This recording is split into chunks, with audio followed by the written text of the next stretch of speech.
Again, we're talking about halachot of beracha in regards to ikar and tafel. So halacha says as follows: Shnei minim uravim yahdav ze bazeh, ve'en ha'echad ba letaken hasheni lachshiro l'me'achal, uba le'ochlam yachad. I have two foods that are mixed within each other.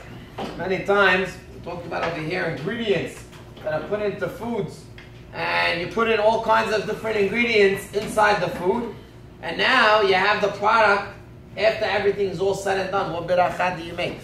So halakha says, if everything is considered ikar, if everything over here is really nothing that's better than the other, we go after the rov. We go after the majority. What's the majority of the item? That's what you make the beracha. He's going to bring the exception is the case of flour. But let's say you put flour inside of an item, in the cake, for example. You put flour in the cake, but the majority is sugar. The majority is oil, and I don't know what else. Between everything else, the majority is not the flour in that case. Again, maybe some cakes are, some cakes are not. Depends on which cakes. But being that, again, it has minedeg, and it has automatically flour, that takes precedence in all cases, and therefore the beracha would end up being mizonot. The exceptions are in case where the flour is not being put in to actually give taste, but rather to give hold, and that's where Twizzlers comes in the question. Where they make Twizzlers is mainly sugar and whatever else they have over there. But part of the ingredients that they put inside of it to make it a very hard substance is they put flour inside. But the flour is questionable if it's there for taste or if it's there to actually hold the item in place, so it gives it that kind of look, that kind of feeling. So again, if the flour is being put in for taste, automatically you go after the flour, and the beracha is automatically mezonot.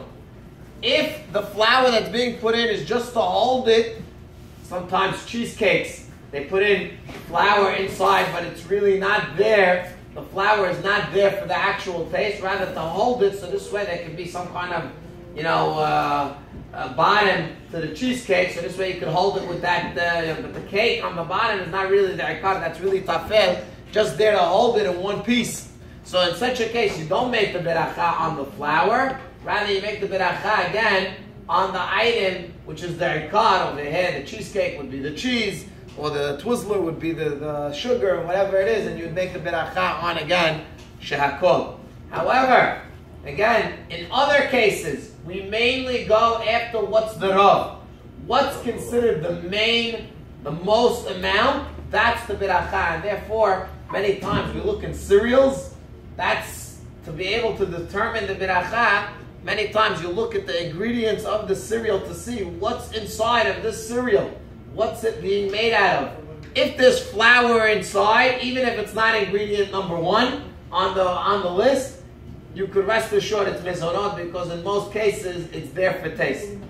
But if it's corn flour made out of, again, corn, it's not really real flour, things like that, automatically the beracha on such an item, again, being that there's no form or anything that you could see of corn, in that case it loses its beracha v'adama, and therefore the beracha would be shehakol, being that they ground it up, and therefore, in most cases, a lot of the cereals, most of the ingredients inside is corn and sugar and many other artificial ingredients, where most of the times the beracha would end up being shehakol, even though to the eye, you look at it, oh, I think it's mezonot, I think it looks like there's flour inside. You look at the ingredients, there's really no flour, it's all made out of shehakol items, and therefore the beracha would end up being shehakol.